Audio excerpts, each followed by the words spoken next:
Hello అండి, నమస్తే. ఈరోజు వీడియోలో సింపుల్గా Sunday morning to afternoon routine చూపిస్తున్నాను. ఈ సండే మా ఇంట్లో చికెన్ మటన్ ఏం లేదండి. సింపుల్గా డాబా స్టైల్లో ఎగ్ కర్రీ, అలాగే టమాటో రసము, ఇడ్లీలోకి దోశలోకి పర్ఫెక్ట్ కాంబినేషన్ అయిన హోటల్ స్టైల్ నీళ్ళ చట్నీని షేర్ చేస్తున్నాను.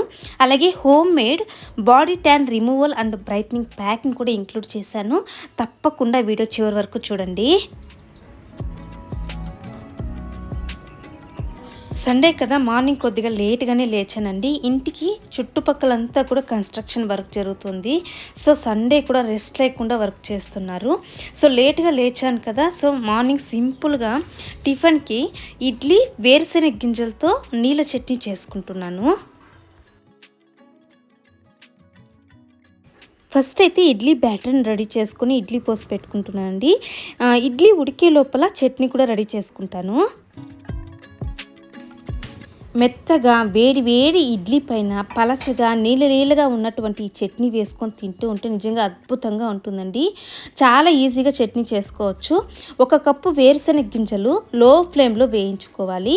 ఈ వేరుశెనగ గింజలు పచ్చివాసన పోయి నోట్లో వేసుకుంటే పటక్ పటక్ అని సౌండ్ వస్తుంది కదా, అంతవరకు వేయించుకోవాలి. లో ఫ్లేమ్లో 7 నుండి 8 నిమిషాలు వేయించుకుంటే చట్నీ చాలా బాగుంటుంది. మీరు చూసారంటే ఇక్కడ కలర్ చేంజ్ అయ్యి పొట్టు చూడండి ఎంత బాగా ఈజీగా వస్తుందో, అంతవరకు వేయించుకోవాలి. కొద్దిసేపు ఆరనిచ్చి పైన ఉన్న పొట్టు తీసుకోవాలి. పొట్టు తీయడం అనేది చాలా ముఖ్యము. ఈ పొట్టు తీయడం వల్ల చట్నీ కలర్ బాగుంటుంది, తినడానికి రుచి చాలా బాగుంటుంది.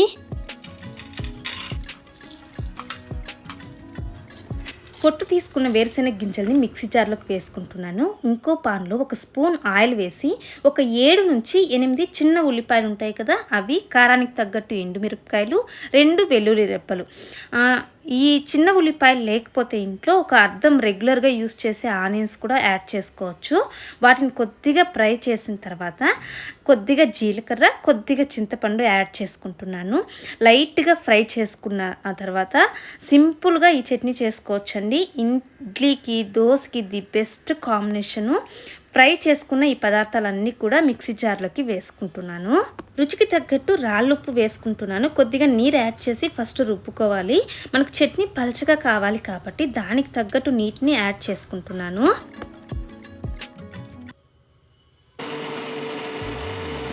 చట్నీకి సింపుల్గా తాలింపు కూడా పెట్టుకుంటున్నాను. కడాయిలో ఆయిల్, ఆవాలు కొద్దిగా, ఉద్దిపప్పు, 2 ఎండుమిరపకాయలు, కరివేపాకు వేసుకుంటున్నానండి. ఆవాలు చిటపట్లాడాలి, ఉద్దిపప్పు కలర్ కొద్దిగా చేంజ్ అవ్వాలి. కొద్దిగా ఇంగువ కూడా వేసుకోండి, నా దగ్గర లేదు. వీటిని కొద్దిగా ఫ్రై చేసి ఈ తాలింపుని ఫస్ట్ రుబ్బుకున్న చట్నీలో కలుపుకుంటున్నాను. అద్భుతమైన నీళ్ళగా ఉన్నటువంటి చట్నీ రెడీ. మనము చట్నీలో ఎండుమిరపకాయలు ఉపయోగించాం కాబట్టి చట్నీ కలర్ కూడా లైట్గా ఆరెంజ్ కలర్ వస్తుంది. ఇడ్లీ మునిగేంత వరకు చట్నీ పోసుకొని తింటుంటే నిజంగా వేడి వేడి ఇడ్లీ ఆ చట్నీకి నిజంగా అద్భుతంగా ఉంటుందండి. ఇంట్లో పిల్లలు కానివ్వండి, మా వారు చాలా ఇష్టంగా తింటారు. గట్టి చట్నీ కంటే ఈ విధంగా నీళ్ళగా ఉంటే ఎక్కువగా తింటారు. నేను టిఫిన్ చేసి చిన్న పనులు ఉంటే అవి కూడా కంప్లీట్ చేసి వెంటనే మళ్ళీ ఆఫ్టర్నూన్ లంచ్ ప్రిపేర్ చేయడం మొదలుపెట్టానండి. ఎగ్ కర్రీ చేద్దాం అనుకుంటున్నాను కదా, సో కర్రీ కోసము 6 గుడ్లు ఉడకపెట్టుకుంటున్నాను. అలాగే కొద్దిగా టమాటా రసం కూడా పెట్టుకుంటే బాగుంటుంది అని టమాటాలు కూడా ఉడికించుకుంటున్నాను. ఈ ఎగ్ కర్రీ చాలా టేస్ట్గా ఉంటుందండి. చపాతీకి, రోటీకి, పూరీకి, అన్నానికి, అలాగే ముద్దకు కూడా చాలా సూపర్ కాంబినేషన్ అనమాట. ఒక్కసారి ట్రై చేసి చూడండి. ఈ డాబా స్టైల్ ఎగ్ కర్రీ కోసం ముందుగా నేను 3 మీడియం సైజు ఉల్లిపాయలు తీసుకొని ఫైన్గా చాప్ చేసి పక్కన పెట్టుకుంటున్నాను. తర్వాత ఉడకబెట్టుకున్న గుడ్లకు పైన పొట్టు తీసి ఈ విధంగా ఘాట్లు పెట్టి పక్కన పెట్టుకోవాలి. తర్వాత ఒక కడాయి పెట్టి మంట సన్నగా పెట్టుకొని 2 స్పూన్ల ఆయిల్ వేసి పసుపు, ఉప్పు, కారం వేసి ఈ ఉడకబెట్టుకున్న గుడ్లను దాంట్లోకి వేసి ఫ్రై చేసుకోవాలి.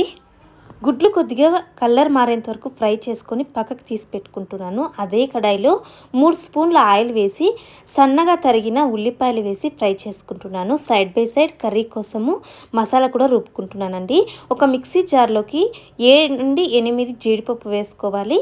కొద్దిగా జీలకర్ర, 4 మిరియాలు, కొద్దిగా చెక్క, 2 లవంగాలు వేసి మిక్సీ పట్టుకుంటున్నాను. తర్వాత ఈ మిక్సీ జార్లోనే ఒక 3 మీడియం సైజు టమోటాలు కూడా వేసుకొని ఫైన్గా పేస్ట్ చేసుకుంటున్నాను.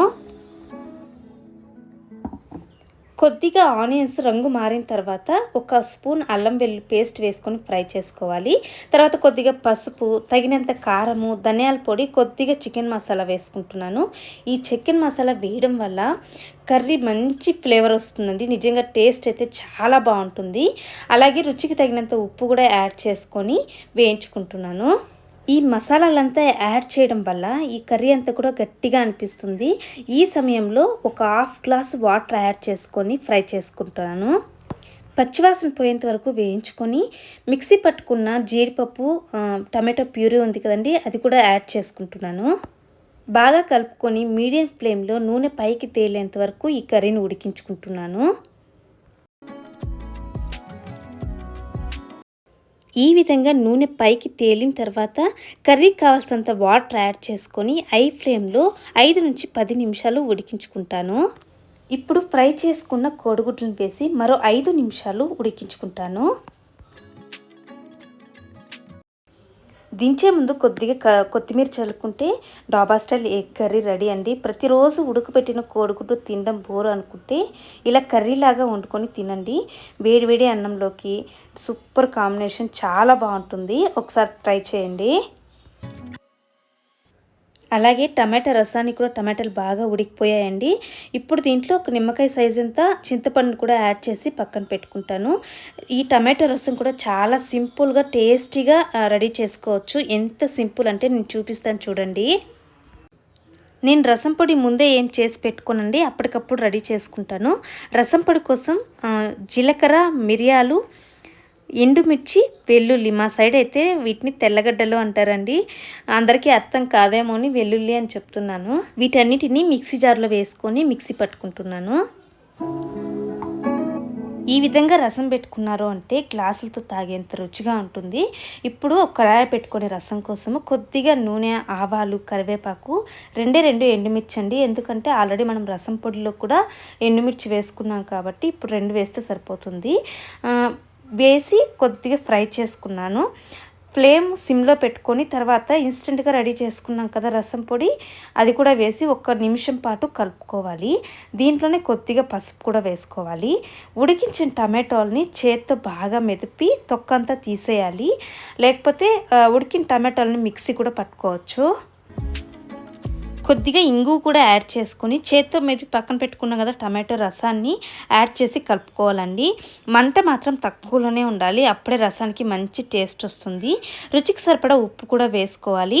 ఇప్పుడు రుచికి తగ్గట్టు నీళ్లు పోసుకోవాలి. అంటే కొంతమంది రసాన్ని తిక్కుగా ఉంటే ఇష్టపడతారు, కొంతమంది పలచగా ఉంటే ఇష్టపడతారు. సో దానికి తగ్గట్టు మీరు వాటర్ యాడ్ చేసుకోవాలి. నెక్స్ట్ సన్నగా తరుక్కున్న కొత్తిమీర కూడా వేసుకుంటున్నాను. కనీసం 10 నిమిషాలు తక్కువ మంట మీదే ఈ రసాన్ని ఉడికించుకుంటున్నాను. ఈ విధంగా పైన బురుగు వచ్చి లైట్గా ఉడుకుతున్నట్టు అనిపిస్తుంది కదా, అప్పుడు స్టవ్ ఆఫ్ చేసుకోవాలి.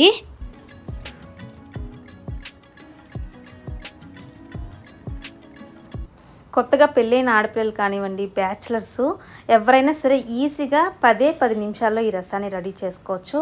ఫస్ట్ టమాటాలు ఉడకపెట్టుకుంటే చాలు, చాలా తొందరగా రసం అయితే రెడీ అయిపోతుంది. మా పాపని స్కూల్లో వదలడము, మళ్ళీ తీసుకురావడము, డ్యాన్స్ స్కూల్ తీసుకెళ్ళడము, మళ్ళీ తీసుకురావడము, ఇలా 2-3 సార్లు తిరుగుతూనే ఉంటాను. సో అందువల్ల నాకు తొందరగా ట్యాన్ అనేది ఫామ్ అయిపోతుందండి. నేను ఇంట్లోని ఈ ట్యాన్ని ఎలా రిమూవ్ చేసుకుంటానో ఈ వీడియోలో చూపిస్తాను. ఈ బాడీ ట్యాన్ రిమూవల్ కోసం నేను ఏమేమి యూస్ చేస్తున్నాను అంటే బియ్యపిండి, గోధుమ పిండి, టమాటో, అలాగే పచ్చిపాలు, ఇవన్నీ కావాలి. ఫస్ట్ అయితే 1 స్పూన్ గోధుమ పిండి, 1 స్పూన్ బియ్యపిండి సమానంగా తీసుకుంటున్నాను. తర్వాత టమాటో రసాన్ని కలుపుకోవాలి. జ్యూస్ చేసుకోవాల్సిన అవసరం లేదండి. మనం నిమ్మకాయ పిండినట్టు పిండితే రసం వస్తుంది. బాగా పండిన టమాటో తీసుకున్నామంటే సరిపోతుంది. అలాగే పచ్చిపాలు, కాంచిన పాలు కాదు, పచ్చిపాలు మాత్రమే యాడ్ చేసుకొని ఒక మీడియం కన్సిస్టెన్సీ వచ్చేంత వరకు కలుపుకోవాలి. మీకు తెలుస్తుంది, ఎక్కువ పలచగా ఉండకూడదు, గట్టిగా ఉండకూడదు. ఈ విధంగా ప్యాక్ని రెడీ చేసుకోవాలి. ఈ ప్యాక్ వల్ల మీకు ట్యాన్ రిమూవ్ అవ్వడమే కాదు, స్కిన్ కూడా బ్రైట్నింగ్ అవుతుంది. ప్యాక్లో యూస్ చేసిన ఇంగ్రీడియంట్స్ వల్ల ఇన్స్టెంట్గా మీకు బ్రైట్నింగ్ కనిపిస్తుంది. ఫేస్ అంతా నీట్గా క్లీన్ చేసుకున్న తర్వాత ఈ ప్యాక్ని అప్లై చేయాలి. తర్వాత హ్యాండ్స్కి, మెడ దగ్గర, కాళ్ళకి మీకు ఎక్కడైతే ట్యాన్ అవుతుందో అదంతా కూడా అప్లై చేసుకొని ఒక 15 నుంచి 20 నిమిషాలు అలాగే వదలాలి. ఫుల్ డ్రై అయ్యేంత వరకు ఉంచాలండి. తర్వాత వాష్ చేసుకోవాలి. ఈ ప్రాసెస్ అంతా మీరు స్నానం చేసే ముందు చేసుకుంటే చాలా బాగా రిజల్ట్ ఉంటుంది. చాలా బాగా ట్యాన్ రిమూవ్ అవుతుంది కూడా. బయట దొరికే ఆ ప్రోడక్ట్స్ యూస్ చేసినా మీకు ఇన్స్టెంట్గానే రిజల్ట్ ఉంటుంది అంతే. ఈ ప్యాక్ అలా కాదు, కంటిన్యూగా ఒక 20 రోజుల నుండి 25 రోజులు యూస్ చేశారు అంటే స్కిన్ అనేది బ్రైట్నింగ్ అవుతుంది, ట్యాన్ రిమూవ్ అవుతుంది. నేను పర్సనల్గా యూస్ చేసి మరీ చెప్తున్నాను, ఊరికే ఏం చెప్పట్లేదండి. అయినా ఊరికే అంతంత డబ్బులు పెట్టి ఈ కాస్మెటిక్స్ యూస్ చేయడం కంటే ఈ విధమైన హోమ్మేడ్ ప్యాక్ని అప్లై చేయడం ట్రై చేయండి. హోమ్మేడ్ ప్రోడక్ట్స్ యూస్ చేయడం అలవాటు చేసుకోండి. ఇవి లేట్గానే రిజల్ట్ ఇస్తాయి ఖచ్చితంగా, కానీ మీ స్కిన్కి ఎటువంటి ప్రాబ్లము ఉండదు. కొన్ని రకాల కాస్మెటిక్స్ అలా కాదు, కొంతమందికి సూట్ అవుతాయి, కొంతమందికి సూట్ అవ్వవు, అలర్జీ అవుతుంది, చాలా రకాల స్కిన్ ప్రాబ్లమ్స్ వచ్చే ఛాన్స్ ఉంది. సో అందువల్ల హోమ్మేడ్ ఆల్మోస్ట్ ట్రై చేయండి. బాగా డ్రై అయిన తర్వాత ప్యాక్ని వాష్ చేసుకున్న తర్వాత మంచి మాయిశ్చరైజర్ అప్లై చేయడం కూడా చాలా ఇంపార్టెంట్. మాయిశ్చరైజర్ అప్లై చేయడం వల్ల మీ స్కిన్ హైడ్రేట్గా ఉంటుంది, సాఫ్ట్గా ఉంటుంది. అలాగే బయట వెళ్ళినప్పుడు తప్పకుండా సన్ స్క్రీన్ అప్లై చేసుకోండి. సన్ స్క్రీన్ అప్లై చేసుకోవడం వల్ల కూడా మీ స్కిన్ చాలా ప్రొటెక్టివ్గా ఉంటుంది. నేచురల్గా ఉండడానికి ట్రై చేయండి. That's all today video friends. Video యూస్ఫుల్గా ఉంది అనుకుంటే ఒక లైక్ కొట్టి సబ్స్క్రైబ్ చేసుకోండి.